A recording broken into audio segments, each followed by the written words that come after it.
best way to look after your car's engine is to keep up regular oil changes. To do this job, you're going to need a socket and ratchet, an oil pan, an oil filter tool, a funnel, and of course a new oil filter. And don't forget the new oil. I've jacked the car up, it's all secure, handbrake's on, I've got the chocks in, and I'm ready to go. I'll put on my glasses so everything's safe, away we go. I've located the sump plug, and they're in different places on different cars, but the specifications for the cars will tell you where the sump plug is. I've already run the engine to warm the oil, which will make it flow out more easily and quickly. So I'll just lift up the pan closer to the sump plug.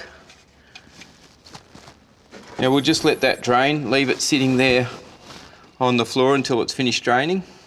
Okay, so I'm just going to wipe the area where the sump plug's going to go back in. I'm just going to wind in the sump plug, put my single hex socket back on, and in the reverse I'm just going to do the sump plug up. This oil filter tool is going to help me undo the first part of this oil filter. So we'll just put that up into this difficult area and turn the ratchet a few turns. Okay, so this oil filter is almost ready to come off. I need to quickly rotate it to the vertical because the filter will be full of oil. As you can see, some oil's dripping out now. And pour the oil into the waste container. So now I'm ready to prepare the new oil filter. So I remove the plastic cover, I put a little bit of oil around the seal, and then I make sure that on the old oil filter it has a seal, because sometimes they do get caught up on the engine, and two seals don't work together. Only one seal is allowed up there. So I also just check with my finger, because I can't see the area, to make sure there is no obstructions. Just clean the area with a rag. There are no obstructions. It's all clean. Filter's lubricated, and now simply I wind it on.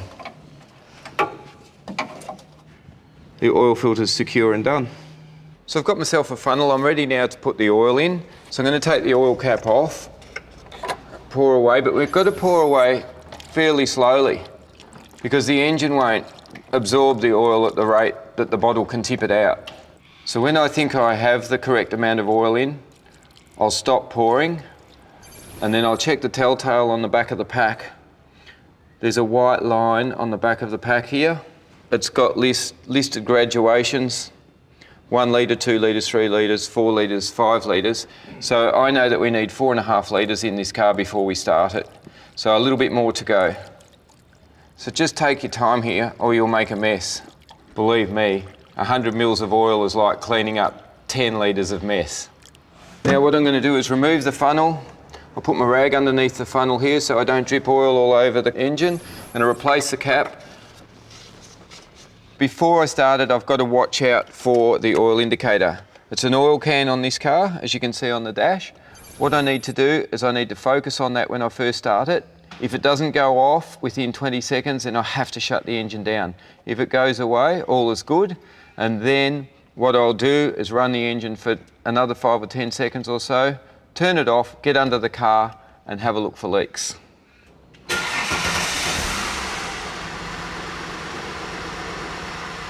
I'm happy with that.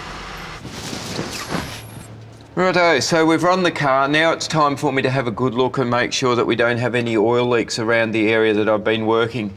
So I'm just checking the sump plug now, and I'm completely happy that that's dry and I know it's secure. The oil filter is the same.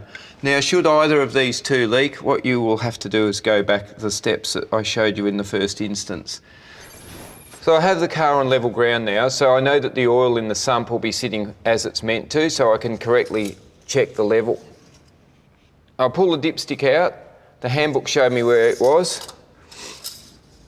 Second time round I'll check it, and on this dipstick it shows that it's full.